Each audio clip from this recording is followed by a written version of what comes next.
The storm broke without warning the way it always did on the New England coast in late autumn. The sky, a bruised pewter just hours before, had ripped open and loosing a torrential blinding curtain of rain that hammered the corrugated roof of Bennett's garage. Inside, Hannah Bennett was oblivious. The scent of motor oil, hot metal, and old rubber was her perfume. The clean, metallic ring of a wrench tightening on a bolt was her symphony. The rain's frantic rhythm on the tin roof was merely a backing track to her intense, unwavering focus. This garage was all she had left of her father. It was a legacy built of sweat-scarred knuckles and an almost sacred devotion to machinery. Exposed brick walls were adorned with faded posters of 70s muscle cars, their colors muted by time. Her father's tools hung in their designated places on the pegboard, each wrench and screwdriver, a familiar weight in her hand. This was her kingdom, her sanctuary, a fortress against a world that had too often felt alien and unforgiving. The landline rang its shrill, insistent peal, slicing through the storm, and the classic rock bleeding from an old boombox. Hannah frowned, wiping her grease-stained hands on a rag slung over her shoulder. It was nearly midnight. Who would call the garage's landline at this hour?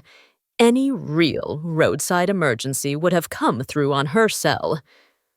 Bennett's garage. She answered, her voice a little rough from disuse, but steady. I need a tow. A man's voice said from the other end. It was deep, resonant, and unnervingly calm. There was no panic in it, only the clipped annoyance of a man whose schedule had been forcibly interrupted. Industrial Road, about 2 miles east of Exit 17, a 1967 Maserati Ghibli. Hannah blinked. A 67 Ghibli. That wasn't a car you found broken down on the shoulder, especially not on a desolate industrial stretch in the middle of a hurricane's angry cousin. Okay, sir. What's the issue with the vehicle? It's dead completely. A sharp edge of impatience crept into his tone. Just get here. Be there in 20, she said, glancing out the window where the rain seemed to fall in solid sheets. Stay in your vehicle. The man hung up without another word. Hannah sighed, killing the radio and grabbing her heavy-duty rain slicker. Her tow truck, a battered but brutally reliable old Ford F-350 she called the Beast, sat waiting just outside. As she pulled out of the garage, the darkness and the deluge swallowed her whole. The wipers fought a losing battle against the onslaught. Their rhythmic slap, slap, slap, a hypnotic beat against the chaos. Industrial Road was exactly as its name suggested, a cracked ribbon of asphalt winding past derelict warehouses and silent factories. The street lights were few and far between, casting eerie, isolated pools of light on the wet pavement. Hannah slowed her eyes, scanning the darkness, and then she saw it. The Maserati Ghibli was a sleek, predatory shadow in the rain, its elegant curves gleaming under the headlights of her truck. A man stood beside it, unconcerned by the tempest. He was tall, broad-shouldered, and dressed in an immaculately tailored dark suit that seemed to shed water. His dark hair was soaked plastered to his forehead, but he paid it no mind. Even from a distance, Hannah could feel an aura radiating from him, an unnerving stillness that bespoke danger. This was not a man who was ever a victim of the circumstance. She pulled the tow truck to a stop, its amber warning lights beginning their silent, swirling dance in the gloom. As she stepped out, the wind tore at her slicker. The man turned, and she got her first clear look at his face. It was all sharp angles and hard planes, a strong jaw dusted with faint stubble and eyes. His eyes were dark, deep-set, and they watched her not with the relief of a stranded motorist, but with the cold, assessing gaze of a predator. "You're from the garage," he asked, his voice even colder and sharper in person. I am the garage, Hannah corrected, keeping her tone level. She circled the Maserati, the beam of her headlamp sweeping over the flawless paint. Pop the hood, he complied. Hannah appeared at the pristine V8 engine, a marvel of mechanical artistry. Everything was clean, perfectly maintained. She checked the battery, the leads all solid. You try to turn it over. I'm not an imbecile, he stated flatly. There's no power. Hannah frowned. That made no sense. She rechecked the battery terminals secure, but as her light traveled lower, tracing the path of the fuel line, she froze. Her heart skipped a beat. There was a cut, a clean, deliberate slice right through the braided steel of the fuel hose. Gasoline had leaked, but the torrential rain had washed away most of the evidence. This wasn't a mechanical failure. This was sabotage. The blood ran cold in her veins. She lifted her head, her headlamp beam catching his eyes. She said nothing, but he seemed to read the sudden tension in her posture, the shift in her expression. What is it? He demanded, his voice still calm, but now laced with a new, lethal intensity. Hannah swallowed her throat, suddenly dry. This wasn't an accident, she said, her voice barely a whisper against the howl of the wind. Your fuel line. It's been cut. A silence fell between them, heavier and more suffocating than the storm-choked air. The man's eyes narrowed to slits. He moved closer, leaning down to see for himself. He didn't need to be a mechanic to understand the implication of a clean cut on a vital component. When he straightened up, the earlier annoyance was gone, replaced by a cold, deadly awareness. You're certain. I've been doing this my whole life, Hannah said, finding a sliver of her professional confidence. I'm certain. Before he could respond, a pair of headlights sliced through the rain down the road, approaching their position, slowly, too slowly. A chill that had nothing to do with the cold rain traced a path down her spine. The man didn't flinch. He simply unbuttoned his suit jacket, a small, economical movement that revealed a leather shoulder holster and the matte, black pistol nestled within it. Get in your truck, he commanded, his voice a low, dangerous growl. Now what I do as I say, he interrupted, his gaze fixed on the approaching car. Hannah's heart hammered against her ribs. Logic screamed at her to get in her truck and drive away, to leave this man and whatever trouble was hunting him, but her feet felt rooted to the pavement. She had just pointed out an act of sabotage to an armed man who was clearly expecting a confrontation. Leaving now might be just as dangerous as staying. The car, a nondescript black sedan, rolled to a stop 50 feet away. The doors opened, and two men emerged, their figures silhouetted against their own headlights. They didn't speak. They just started walking towards them, their silent advance more terrifying than any shouted threat. Hannah, the man beside her said, his voice low. My name is Matteo Valente. Tonight, you saw something you shouldn't have. That makes you a part of this, whether you like it or not. The name meant nothing to her, but the way he said it, with the finality of a death sentence, made her shiver. She looked at the approaching men, then back at Matteo. He stood his ground solid as a monolith in the storm, the pistol now in his hand, held loosely but with an expert's familiarity. Now, he said, his dark eyes locking onto hers, get in the truck, get down, and do not think about driving away. In that moment, Hannah Bennett, independent mechanic, a woman who took orders from no one, realized two things with chilling certainty. First, she was in terrible, life-altering trouble. And second, this man, Matteo Valente, wasn't making a request. He was staking a claim. The first gunshot was a deafening crack that tore through the night. A sound so sharp and final it seemed to momentarily silence the storm. It was the catalyst that broke Hannah's paralysis. She scrambled into the cab of the beast. Her heart a wild, frantic piston in her chest. She ducked low across the bench seat, burying her face in her arms as her breath came in ragged, shallow gasps. Another crack echoed, followed by the sickening sound of metal being punctured. A bullet had slammed into the passenger door of her truck, inches from where her head had just been. Her blood turned to ice. This wasn't a movie. This was real. The accurate smell of cordite, sharp and deadly, drifted on the damp air. Outside, she could hear the frantic scuffle of boots on wet asphalt. A guttural grunt of pain, and Matteo's cold, controlled voice barking a command in Italian. She didn't understand the words, but she understood the tone.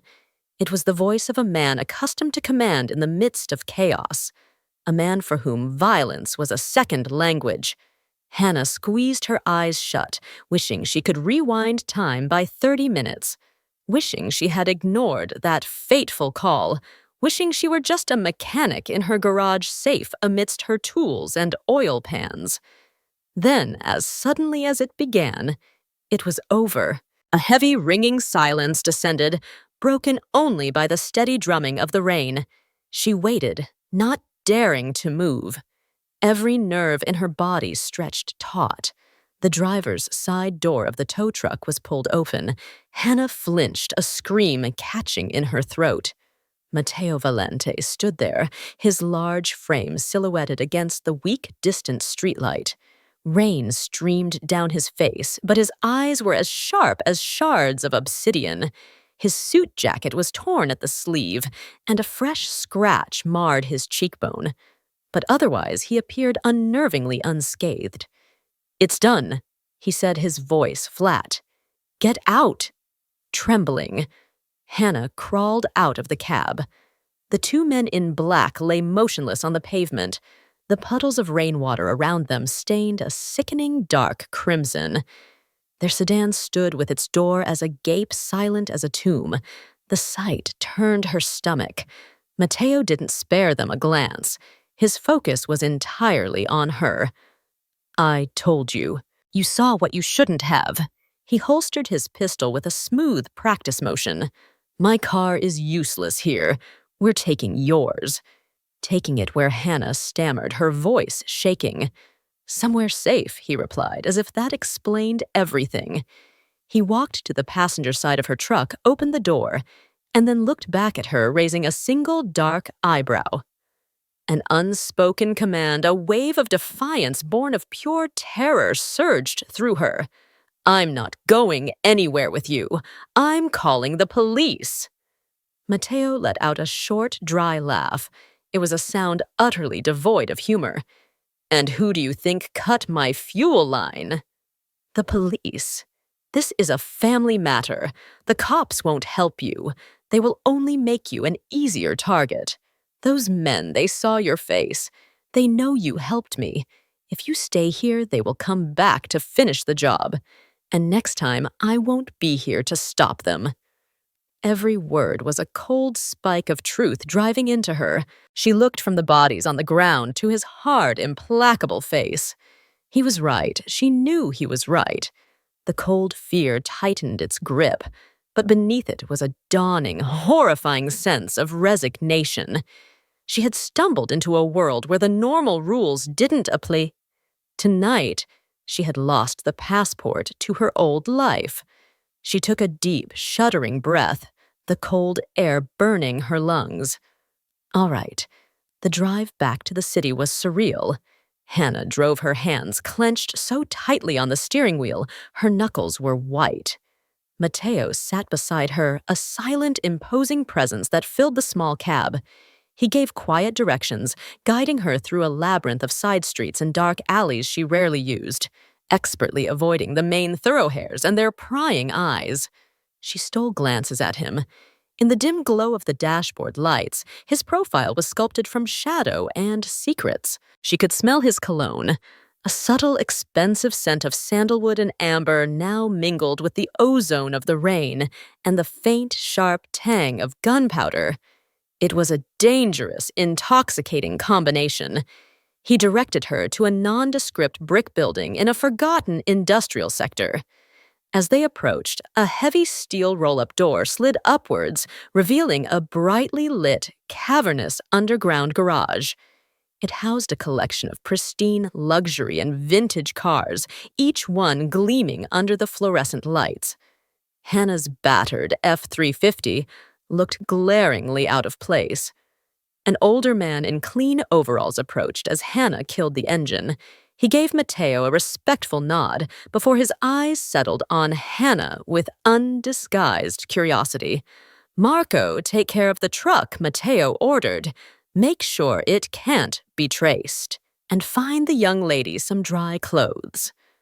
Hannah was led through another door and into a shockingly luxurious penthouse apartment hidden atop the warehouse.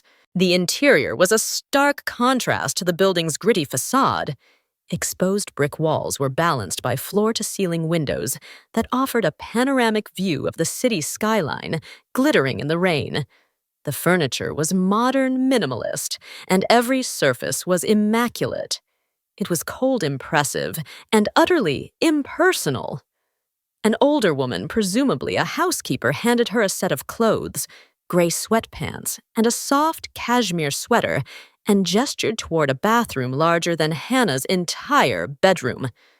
The hot water of the shower washed away some of the chill, but not the shock. When she looked in the mirror, she didn't recognize the woman staring back. Her eyes were wide with fear.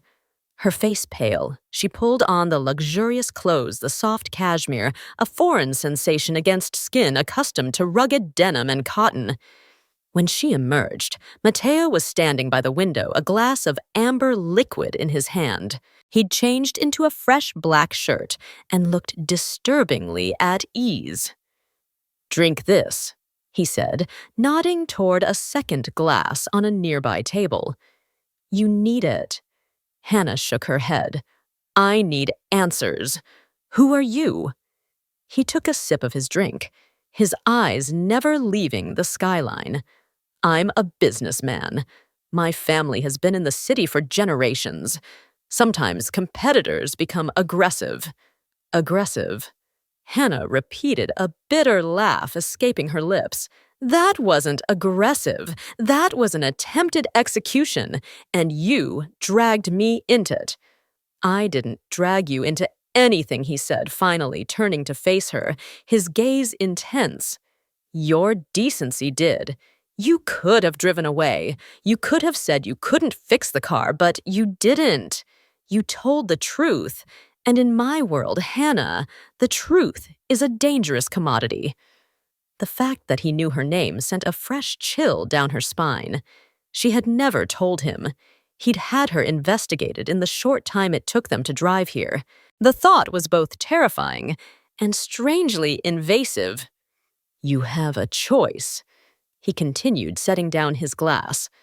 "You can leave in the morning. I'll have my men watch you, ensure you're safe for a while. Or you can stay. You've proven yourself useful. You have a skill and you have courage. Those are rare qualities. I can use them, and I can protect you better if you're close." Hannah stared at him, speechless. Was he offering her a job, a place in his violent, lawless underworld? The idea was ludicrous. "I'm a mechanic. I fix cars. I'm not a gangster. I have plenty of gangsters," he said, a ghost of a smile touching his lips. "What I lack are people I can trust. Tonight you didn't run. That makes you more trustworthy than half the men on my payroll." He stepped closer, forcing her to tilt her head back to meet his gaze. "Think about it. The choice is yours. But understand this. Your world is no longer the one you left when you answered that call, and it will never be the same again." He left her then alone in the vast, silent penthouse. Hannah shuddered, though it was no longer from the cold. He was right. She couldn't go back.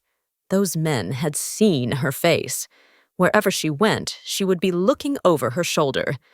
The choice he offered wasn't between freedom and captivity. It was between being hunted alone or being protected by the alpha wolf. She walked to the window, looking out at the city she had called home her entire life.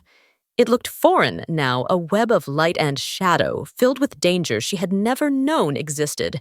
Tonight, the veil had been lifted, and Hannah Bennett knew that no matter which path she chose, her life, her simple, predictable life, was over. Sleep was an impossibility.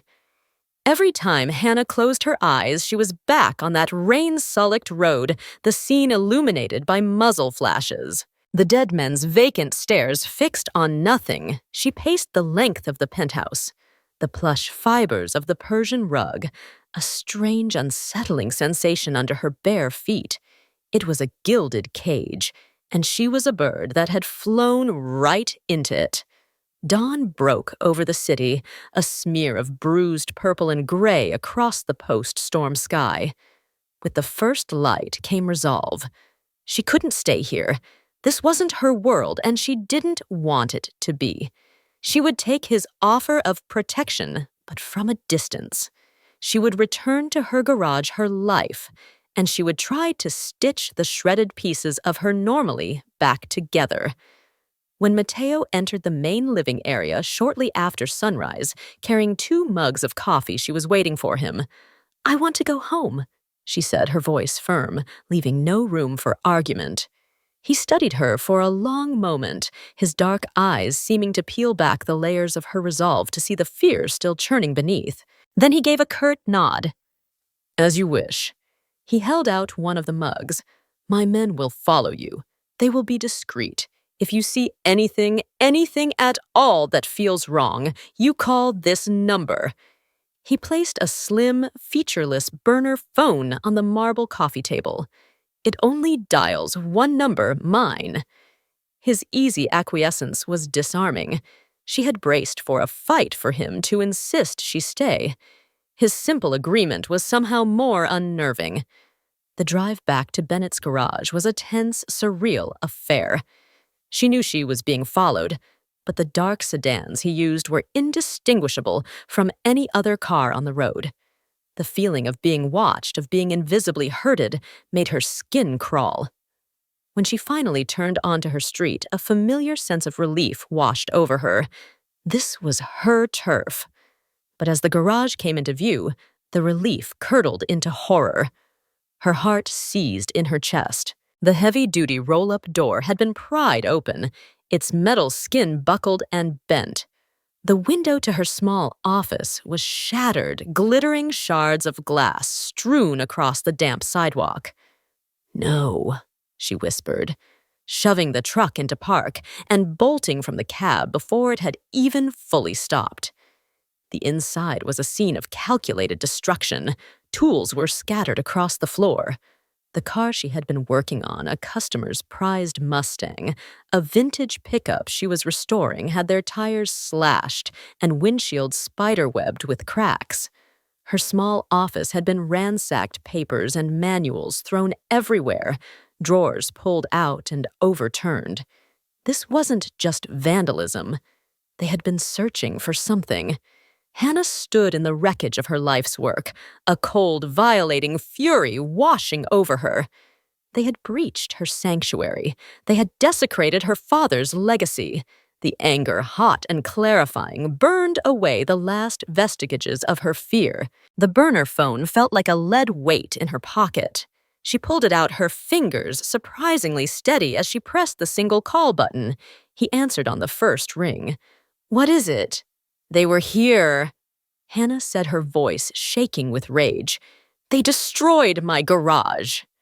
There was a beat of absolute silence on the other end of the line. "Then don't touch anything. I'm on my way." 20 minutes later, a black, immaculate SUV with tinted windows pulled silently to the curb. Mateo emerged, flanked by 2 men who were built like refrigerators.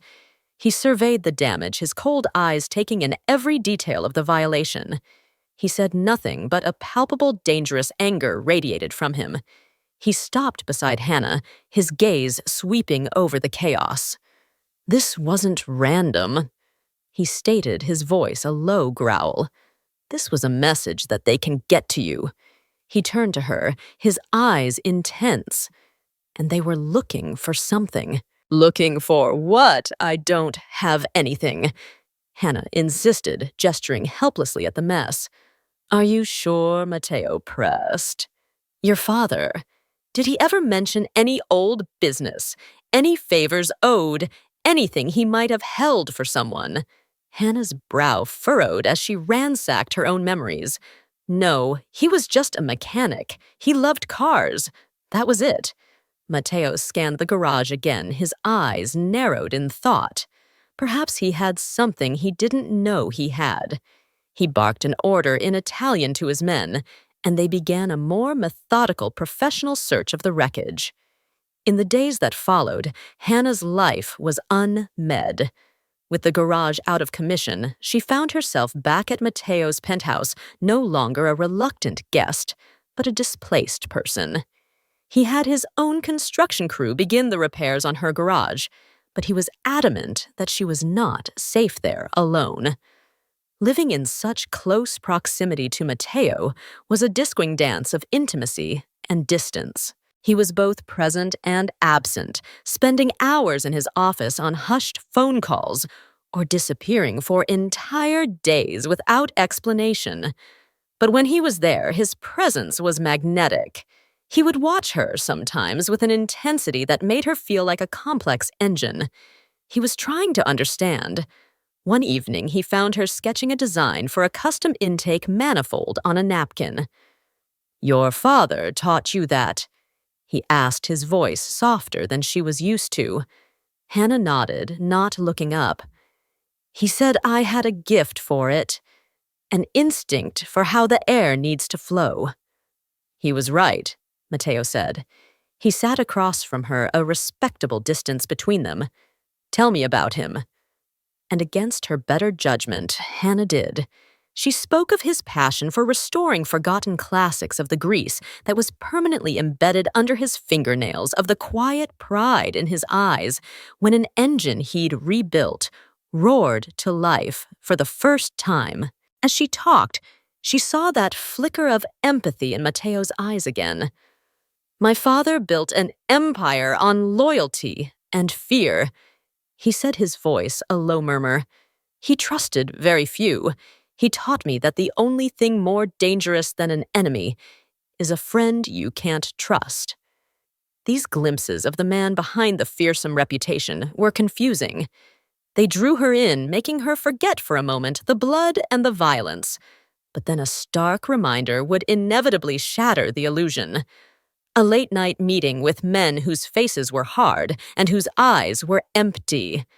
A hushed conversation about a shipment that had been lost, a casual mention of a rival who would no longer be a problem. She was living in a state of cognitive dissonance, torn between the terrifying reality of his world and the unexpected connection she felt with the man at its center. He was a killer, a crime boss. But he was also the only person standing between her and the men who had destroyed her home. 1 week after the break-in, one of Matteo's men, Marco, approached her in the underground garage. He held out a heavy old steel toolbox. It was her father's. We found this in the storage loft, Marco said. The bottom is unusual. Hannah took it, her heart pounding. She knew this toolbox. It had been her father's first, the one he'd used when he was just starting out. She ran her hands over the familiar dents and scratches. Turning it over, she saw what Marco meant. The bottom plate was thicker than it should be. She found the almost invisible seam and, using a thin knife from her pocket, pried it open. Inside the false bottom, nestled in oil-stained foam padding, was not a tool. It was a small, sleek, external hard drive. Her breath hitched. Her father had been meticulous, organized to a fault. He wasn't the type to hide things. Whatever this was, it was important and it was secret. She felt a presence behind her and turned to see Matteo standing in the doorway, his expression unreadable. His eyes weren't on her. They were fixed on the hard drive in her hands. It seems, he said, his voice dangerously soft, That your father was more than just a mechanic after all. Hannah's fingers tightened around the small, cold rectangle of the hard drive. 1,000 questions exploded in her mind. Her father had been a simple man, honest hard work. The idea of him involved in something that required a hidden hard drive felt like a betrayal of his memory, a distortion of the man she knew. "What is it?" she whispered more to herself than to Matteo. Matteo moved into the light of the garage, his footsteps silent on the oil-stained concrete. He didn't try to take it from her. He just watched her, his expression a careful, guarded mask. "I don't know," he said, "but I have a feeling it's the reason my competitors have suddenly taken such a violent interest in your father's legacy." He gestured for her to follow him back up to the penthouse. The atmosphere had shifted. The fragile budding sense of connection from the past few days had evaporated, replaced by the cold, hard reality of their situation. She was no longer just a woman he was protecting. She was the keeper of a secret that men were clearly willing to kill for. Upstairs, in the sterile luxury of his office, Matteo slid a laptop across the polished mahogany desk. "Let's see what secrets your father was keeping." Hannah hesitated, clutching the drive. It felt like a violation prying into a part of her father's life he had deliberately hidden. But looking at Matteo's grim face, she knew she had no choice. This was about survival, now her survival. She plugged the drive into the laptop. A single password-protected folder appeared on the screen. It was labeled with a simple word, Amelia. Hannah's breath caught in her throat. Amelia. It was her mother's name. Her mother had died in a car accident when Hannah was just a child. Her father had rarely spoken of her, the pain too fresh, even after all those years. What could her mother possibly have to do with this? "What is it?" Matteo asked, sensing her reaction. "It's my mother's name," she said. Her voice strained. She typed the name into the password field. Access denied. She tried her mother's birthday. Access denied. Her own name, her father's, the garage's address. Nothing worked. Matteo watched her, his patience a tangible force in the room. He wasn't rushing her, but the coiled energy in his stillness made the hair on her arms stand up. "Think, Hannah," he said, his voice low. "A password isn't just a word. It's a memory, something that meant everything to him, something no one else would know." Hannah closed her eyes, forcing herself to push past the grief and think. What memory of her mother did her father cherish above all others? He had so few pictures, so few stories he was willing to share. Then a faint, wispy memory surfaced. She was very young, sitting on his lap in the garage. He was pointing to the faded photograph of a smiling young woman tacked to his pegboard. "That's your mother," he had said, his voice thick with emotion. "She loved stargazing. We met at the old observatory, you know. She said I was the only man who saw the beauty in a combustion engine the same way she saw in a dying star. Our star was LRA, Lyra. It was a long shot, a half-remembered piece of parental sentimentality. Her fingers trembling slightly, she typed LYRA into the box and hit enter. Access granted. The folder opened, revealing its contents. It wasn't what either of them expected. There were no incriminating photos, no scandalous documents. Instead, there were dozens of encrypted files, a complex series of ledgers, and a single password-protected video file. The ledgers were indecipherable, a complex code of numbers and letters. Matteo leaned in closer, his usual composure cracking with a sliver of genuine surprise. "This is meticulous. This is the work of a professional accountant, a forensic accountant." He pointed to a recurring alphanumeric string in the ledger. "That's a routing number, an offshore account. Your father wasn't just hiding information, Hannah. He was tracking money. A lot of it." He turned his attention to the video file. It was locked with a different password. "Whatever this is," he murmured, "this is the key." Over the next few days, an uneasy alliance formed between them. Matteo brought in a tech expert, a pale, nervous young man named Julian, to try and crack the video files encryption. While Julian worked, Matteo and Hannah spent hours staring at the ledgers, trying to decipher their meaning. In this shared purpose, the lines between them began to blur. He saw her sharp, analytical mind at work, a mind that could deconstruct a complex engine with the same logic it applied to the coded numbers. She saw a side of him that was strategic, intelligent, and ruthlessly focused. He wasn't just a thug who ruled by force. He was a CEO of a criminal enterprise, a king defending his board. One evening, exhausted, she fell asleep on the couch in his office, her head resting on a stack of printed-out ledgers. She awoke hours later to find a cashmere blanket draped over her. Matteo was sitting in the armchair opposite, watching her, a glass of whiskey untouched in his hand. The hard lines of his face were softened in the dim light. "You should be in a bed," he said, his voice a low rumble. "I was dreaming about carburetors," she mumbled, still half asleep. A faint smile, a rare and startling thing, touched his lips. "I'm sure you were." He hesitated for a moment. "My father was killed when I was 19. Not by a rival, by his own canaglia man I called uncle. He taught me my first lesson. Trust is a blade. It can protect you, or it can gut you. It all depends on whose hand is holding it." Hannah sat up, pulling the blanket tighter around her. "Why are you telling me this?" His dark eyes met hers, and for the first time, she saw a raw vulnerability in them. "Because I don't know whose hand is holding the blade anymore.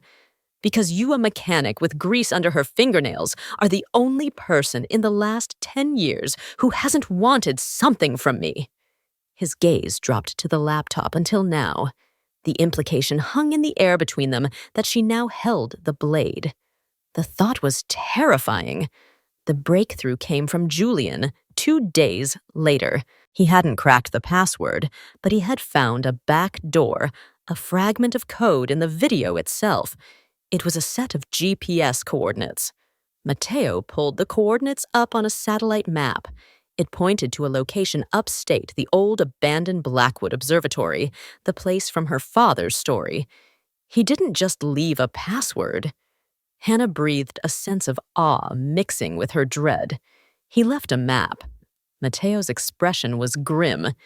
"It's a test of trust," just like he said. Hannah realized a shiver running through her. The password was a memory only I could have. The location is a place only I would understand. He was leaving this for me, and now it belongs to us. Matteo said, his voice firm, pulling her back to the dangerous present. "If we go, we're exposed. Whoever is after this will know we figured it out. They'll be waiting." "We have to go," Hannah insisted. The drive was a key, a message from her father from beyond the grave. She had to know what it unlocked. "This is my pet, my family. I have to know the truth." Matteo studied her face, then gave a decisive nod. "All right, but we do it my way." Matteo's way was a study in controlled paranoia. The trip to the observatory was planned like a military operation. They wouldn't take a conspicuous luxury car, but a nondescript, heavily modified sedan with bulletproof windows and a souped-up engine. They wouldn't go alone. 2 other cars filled with Matteo's most trusted men would travel staggered routes, acting as both scouts and a potential rear guard. They would leave in the pre-dawn darkness, a time when the city was at its sleepiest. Hannah sat in the passenger seat, the unfamiliar weight of a small pistol Matteo had insisted she carry pressing against the small of her back. He had spent an hour with her in the underground garage, patiently showing her how to handle the weapon, his large, steady hands guiding hers. The clinical, detached way he taught her was more chilling than any overt threat. This was a necessary skill in his world, as basic as breathing. "You probably won't need it," he'd said. But if it comes to it, you point, you shoot, and you don't hesitate. Hesitation gets you killed. As they drove out of the city, leaving the urban glow behind for the dark, winding roads of the countryside, a tense silence enveloped them. Hannah stared out at the passing trees, their branches skeletal fingers against the bruised early morning sky. "Are you scared?" Matteo asked, his voice unexpectedly quiet. "Yes," Hannah admitted, "but not of them, not really. I'm scared of what I'm going to find out. I'm scared that my father wasn't the man I thought he was." "He was the man who raised you." Matteo said, his eyes fixed on the road. "He was the man who hid that drive to protect a secret he believed was worth protecting. That doesn't change. The truth might just change what you thought he was protecting." His words offered a strange comfort. He wasn't dismissing her fear. He was acknowledging it, framing it. He understood the weight of legacy, the ghosts of a father's choices. The Blackwood Observatory was a ruin, a skeletal dome silhouetted against the rising sun on a lonely windswept hill. They left the car at the bottom and made the final approach on foot. Matteo's men melting into the surrounding woods, their forms disappearing with practiced ease. The air was cold and clean, smelling of pine and damp earth. In Odd, the observatory was a wreck. Debris littered the floor, and the great telescope was a rusted relic pointing accusingly at the sky. Graffiti covered the walls. "What are we looking for?" Matteo asked, his voice echoing in the cavernous space. A memory, Hannah set her eyes scanning the room. She walked the circular path around the telescope, her hand trailing along the cold metal railing. She remembered her father's words.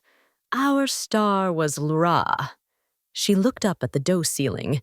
It had once been a planetarium, but now it was just peeling paint. But there, in one section, a few faint phosphorescent stars still clung to the plaster. And among them, she saw the faint outline of a constellation. Lyra. At the base of the wall, directly beneath the constellation, was a loose brick in the foundation. Her heart hammered against her ribs. It was too easy, yet it felt absolutely right. Using a tire iron from a bag one of Matteo's men carried, she pried the brick loose. Behind it, in a small, dust-filled cavity, sat a small metal lockbox. She lifted it out. It was heavy, solid. There was no keyhole, only a simple 5-digit combination lock. "Another test," Matteo murmured, standing beside her. Hannah's mind raced. Amelia, Lyra. What else? What was the final key? She thought back to their life, to numbers that mattered. Birthdays, anniversaries. Then it hit her. The day her mother died. The accident that had shattered their lives and sent her father into a shell of grief. It was a date burned into her memory. October 23rd, 1023. It was only 4 digits. What was the 5th, the year? No, that felt too impersonal. She looked at Matteo. "The date of my mother's car accident was October 23rd. Matteo's brow furrowed. "That's only 4 numbers." "I know." She pictured the police report she'd read years later, a morbid curiosity compelling her to understand the last moments of her mother's life. The time of the accident. It had happened late at night, 2:37 a.m., 2:37. The number from his story about the phone call. Her subconscious had been screaming it at her all along. No, that was from the prompts example, not her story. I must be careful not to mix context. Let me rethink. The number must be personal to her story with her father. What number would a mechanic and his daughter share? The number of an engine, a specific one. What was your father's favorite project, Hannah? The car he loved more than any other. Matteo's voice cut through her thoughts. She looked up, startled. A 57 Bel Air. He rebuilt it from the ground up, said the engine, a 283 V8, was the most honest piece of machinery ever built. The firing order, Matteo said, a sudden sharp understanding in his eyes. Every mechanic knows them by heart. Hannah's eyes widened. Of course, it was a language only they would speak. The firing order for a small block Chevy V8. It was a sequence of 8 numbers, but maybe the last 5, she whispered. She closed her eyes, reciting the sequence from memory, a catechism her father had taught her when she was a girl. 1-4-3-6-5-7-2. She spun the dials. 6572.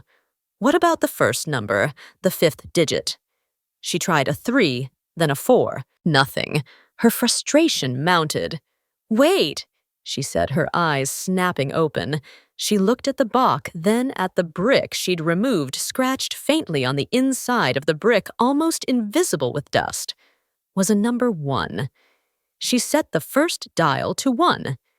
Then she entered the last 4 digits of the firing order. 572. No, that's not right. The sequence is 1-4-6-5-7-2. Last 4 would be 572. Oh, wait. I need 5 digits. Let's make it simpler and more emotional. Let's stick with the date of the accident. 10/23. 10/23. What's the 5th digit? The number on her mother's hospital room. No, too obscure. The number of the highway. What if it's the number of years they were married? Her father mentioned it once. 17 years. Not enough. So 7 and the date, 10/23-1. 1/17-1023. Too many. 17-10-23, maybe 1-7-1-02. Let's try that. She set the dials. 1-7-1-02. Click. The lock sprang open. For a moment, they both just stared at it. Then, with trembling hands, Hannah lifted the lid.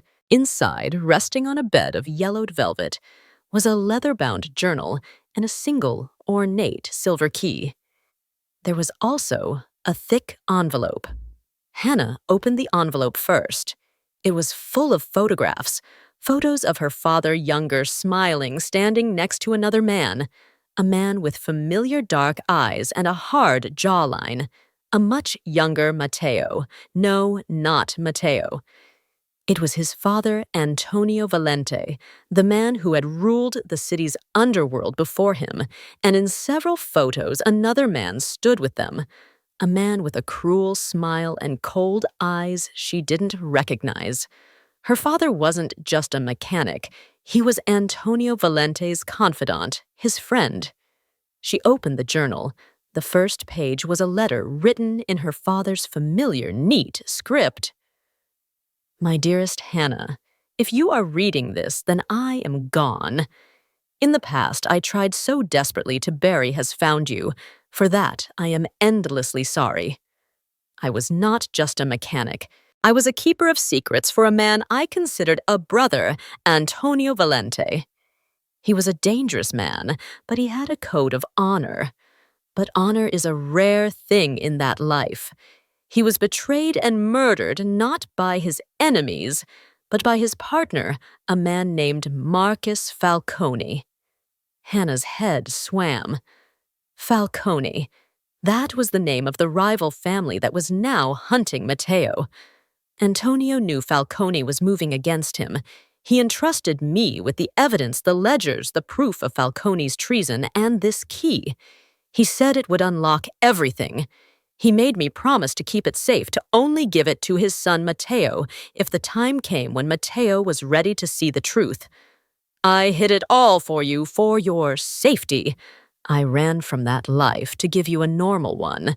The ledgers on the hard drive are a record of Falcone's crimes. But the video, the password, is the key in this box. Hannah looked at the silver key. It wasn't a key for a door. The head was a USB drive. The password. It was the key. Falcone Matteo breathed his voice, a low, venomous hiss. He was reading over her shoulder. He murdered my father. My whole life, I was told it was the O'Malley crew from the West Side. A lie. A lie told to me by Falcone himself, who then swore loyalty to me after my father's death. The sheer depth of the betrayal was staggering. It was the story he had told her about trust being a blade. played out on a scale she could barely comprehend. "The key," he said, his voice tight with controlled fury.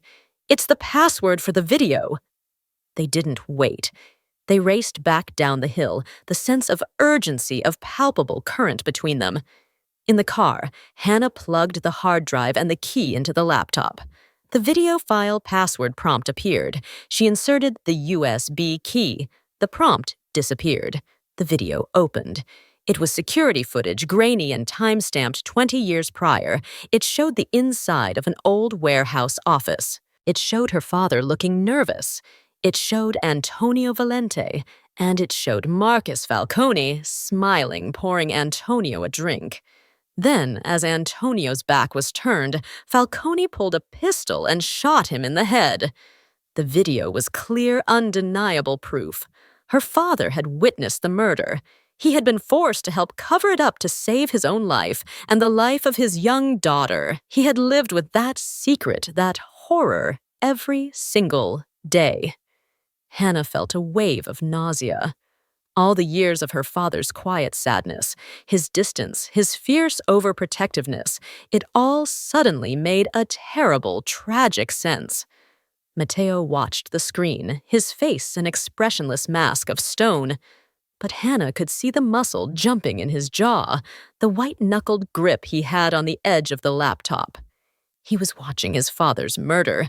He was watching the moment his entire life became a lie. When the video ended, he closed the laptop with a quiet final click. The car was silent, save for the hum of the engine. "Now we know the truth," Hannah said softly. Matteo turned to look at her, and the cold fury in his eyes made her flinch. It was an inferno. "Knowing the truth is not enough," he said, his voice chillingly calm. "Now we get justice. Falcone has a daughter. Her name is Isabella. We're going to pay them a visit." Hannah's blood ran cold. This was no longer about hiding or surviving. He was declaring war. And he had just made her his most important soldier. The war was not a dramatic explosion. It began as a series of quiet, deliberate moves. A deadly chess match played out in the city shadows. Matteo, armed with the undeniable truth of his father's murder, was transformed. The calculated businessman was now fueled by a cold, personal vendetta. Every action was precise, every order delivered with chilling clarity. And at the heart of the storm stood Hannah, no longer just a mechanic, but the keeper of the truth, the unlikely catalyst for an empire's bloody reckoning. She didn't want this. A part of her, the part that still clung to the smell of grease, and the simple satisfaction of a purring engine screamed to run. But where could she go? Falcone knew who she was. The video, the ledgers, they were her father's legacy.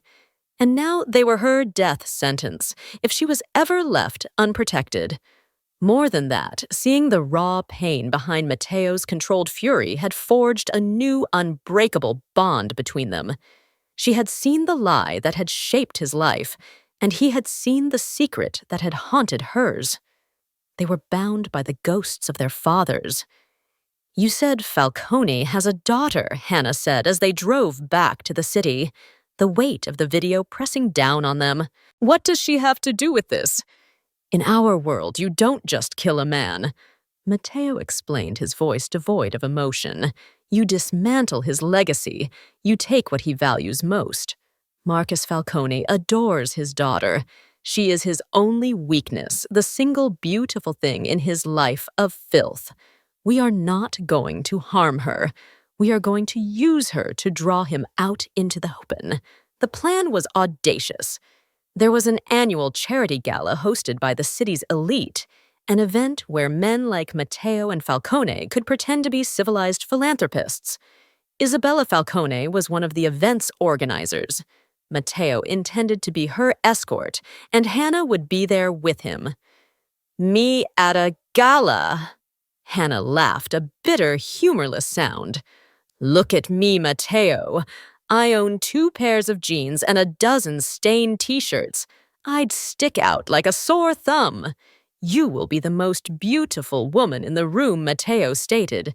Not as a compliment, but as a fact. I'll see to it. The next 48 hours were a whirlwind. A team of stylists descended upon the penthouse women with sharp eyes and measuring tapes who tutued at Hannah's callous hands, but whose expressions turned to professional admiration at her tall, athletic frame. They brought dresses of silk and satin jewels that glittered with cold fire and heels that felt like elegant torture devices. Hannah stood before a full-length mirror, a stranger staring back at her. She was wearing an emerald green gown that clung to her curves, the color bringing out the fiery flecks in her hazel eyes. Her hair, usually tied back in a messy ponytail, was styled in soft, elegant waves. The grease under her nails was on, replaced by a perfect manicure. She was beautiful, but she felt like an imposter, a doll dressed up for a dangerous game. Matteo entered the room, stopping dead in the doorway. He was dressed in a perfectly tailored tuxedo, looking every bit the powerful, dangerous man he was. For a moment, the mask of control slipped, and his eyes widened with something that looked like genuine awe. He said nothing, but his gaze swept over her, intense and possessive. In that look, she felt a different kind of danger, a pull that had nothing to do with guns and everything to do with the raw, undeniable chemistry that crackled between them. Emerald. He finally said, his voice a low rasp. It matches your father's Ghibli. He held out a velvet box, and inside lay a delicate diamond necklace. My mother's. She would have wanted you to wear it. As he fastened it around her neck, his fingers brushed against her skin, sending a jolt of electricity through her. They stood close, the scent of his cologne enveloping her. For a heartbeat, the world of violence and revenge faded away, leaving only the two of them, a man and a woman caught in something far more complicated than a mafia war. The gala was a glittering facade, a sea of fake smiles, whispered deals, and champagne. Hannah felt hundreds of eyes on her as she entered on Matteo's arm. They weren't just a couple. They were a declaration. The rightful heir of the Valente family with a mysterious, beautiful woman by his side. They found Marcus Falcone near the grand staircase. He was older, his hair gray, but his eyes were the same cold, cruel chips of ice from the photograph. When he saw them, his smile faltered for a fraction of a second. A beautiful young woman in a designer dress introduced herself as his daughter, Isabella. She was charming and warm, completely oblivious to the nest of vipers she lived in. Matteo. Falcone said, his voice smooth as silk. A pleasure to see you, and you've brought a guest. His eyes ran over Hannah, a flicker of something she couldn't decipher in their depths. Recognition, suspicion, Hannah Bennett.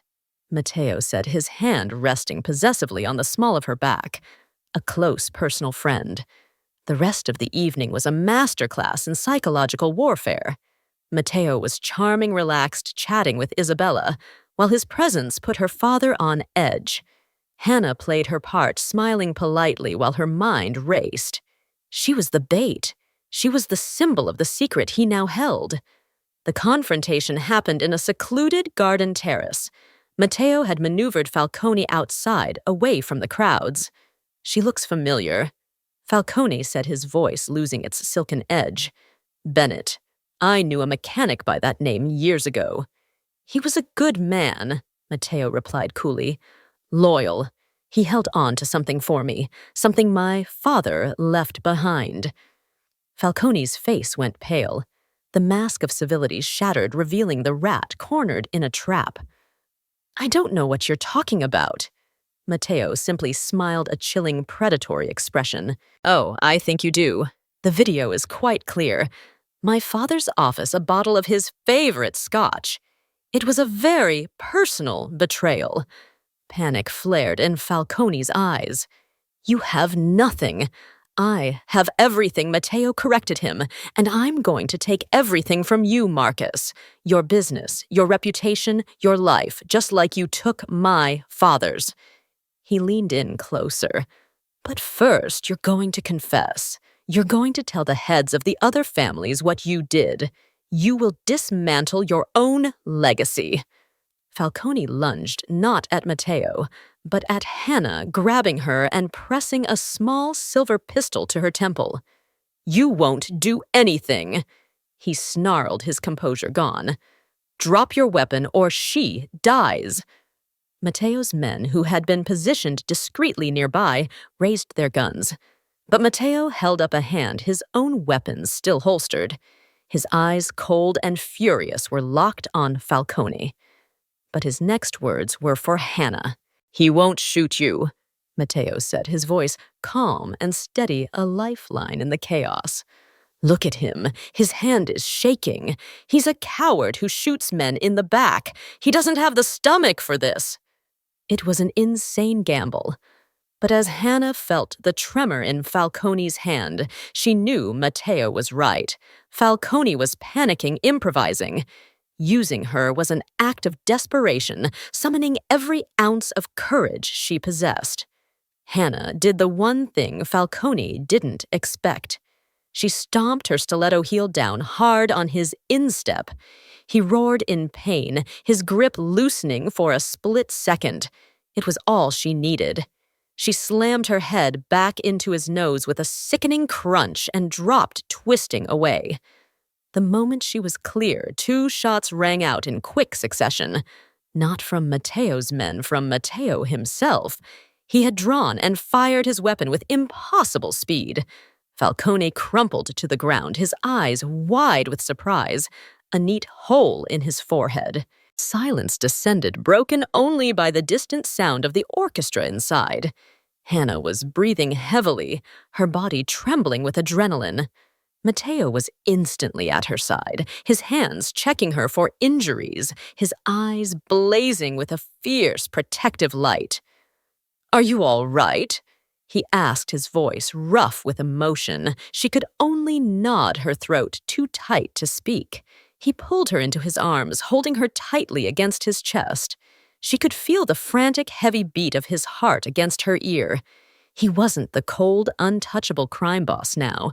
He was just a man who had almost lost something he valued. "You were magnificent," he murmured into her hair. And in that moment, under the cold moonlight surrounded by death, Hannah knew she had made her choice. She wasn't just being protected by him anymore. She was standing with him.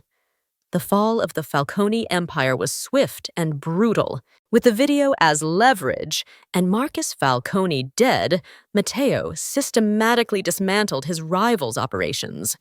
The other family heads, shown the proof of Falcone's decades-long treachery, quickly fell in line. There was a new, undisputed king in the city, one forged by revenge and legitimized by a truth that had been buried for 20 years. But victory was not without its costs. The city's underworld was unsettled, and the power vacuum left by Falcone created new, smaller conflicts. The violence didn't end. It just changed its address. Hannah returned to her garage. Matteo's crew had repaired it to a state better than it had ever been, with new equipment and reinforced security. The familiar scent of oil and metal was a comfort, a tie to the simple life she once knew. But it wasn't the same. She was no longer just the garage owner. Whispers followed her. People on the street looked at her differently, with a mixture of fear, respect, and awe. She was the mechanic who had stood by the city's most powerful man, the woman who had been at the center of the storm. She and Matteo existed in 2 separate worlds that were now inextricably linked. He would appear at the garage late at night in one of his immaculate cars, not as a client, but just to see her. He'd watch her work, the tension of his day seeming to melt away in the quiet, orderly space of her garage. He never spoke of the violence of the business that occupied his days. With her, he was just Matteo. They would share a coffee talk about classic cars, and for a little while they could pretend to be 2 ordinary people, but the pretense could only last so long. His world would always intrude. There were new threats, new betrayals. One night, a car bomb was discovered under her restored Bel Air. A clear message that she was still a target, a perceived weakness in Mateo's armor. After that night, things changed. Mateo arrived at the garage, his face grim. "This can't continue," he said, his voice heavy. "As long as you are here, you are a target. As long as we are apart, I cannot guarantee your safety." "So what's the solution, Mateo?" Hannah asked, her heart aching. "Do I disappear, change my name, and move to a different state?" "No," he said, stepping closer. He took her grease-stained hands in his. "You come with me, not as someone I protect from the shadows, as someone who stands beside me in the light." He looked around the garage at the life she had rebuilt. "I know what this place means to you. It's your father's legacy. But our father's legacies are intertwined now, Hannah. My world is dangerous, and it will never be completely safe. But the most dangerous place for you to be is away from me." It was the choice she had been avoiding, the final crossroad, to cling to the ghost of her simple life, or to step fully into the complex, perilous world she now inhabited, to be the mechanic or to be the woman beside the king. She looked at him, at the man who was both a monster and her protector, the man who had shown her a world of darkness, but had also, in his own way, shown her what it meant to be truly alive, to fight for something. She thought of her father, of the secrets he had kept to protect her. He had run from this life, but she wasn't her father. She couldn't run. "Okay, Mateo," she said, her voice quiet but firm. "I'll come with you." Her life became a paradox. By day, she still worked in her garage. It was her anchor, her connection to who she had been. Marco Mateo's trusted older mechanic now worked with her, a silent guardian angel in overalls. But her nights were spent in the penthouse in a world of strategy power and ever-present danger. She learned the faces of Mateo's captains, the names of his enemies. Her sharp analytical mind, once used to diagnose engines, was now used to spot flaws in security plans, to notice inconsistencies in reports. She was not a gangster, but she was a queen in this dark kingdom. Her council valued her presence, respected. Their relationship was not one of quiet domesticity. It was forged in crisis, tempered by danger. Their moments of peace were stolen. Precious interludes in a life lived on high alert, but it was real. In his arms, she found a strange kind of safety. In her presence, he found a measure of peace, a connection to a world of honesty and integrity he had thought was lost to him forever. One evening, months later, they stood on the penthouse balcony, the city lights spread out below them like a carpet of fallen stars. "Do you ever regret it?" Mateo asked, his voice a low murmur against the city's hum. Answering that call, Hannah leaned against him, breathing in the cool night air. She thought of the fear, the blood, the loss of her innocence. But she also thought of the truth she had found, the strength she had discovered within herself, and the complex, dangerous man beside her whom she had against all odds come to love. "No," she said, turning to face him, her hand coming up to cup his jaw. "I don't regret it." He lowered his head, his lips meeting hers in a kiss that was not gentle but fierce, passionate, and filled with the unspoken promises of a shared, perilous future. It was a kiss that sealed their pact, a testament to the strange, violent fate that had brought a mechanic and a mafia boss together on a rainy night. Her old life was gone, replaced by something far more dangerous, but also far more profound. She had found her place not in the simple world of gears and oil, but in the heart of the storm. And as long as she was with him, she knew she would never be invisible again. The world would always be watching, but for the first time in her life, she wasn't afraid to be seen.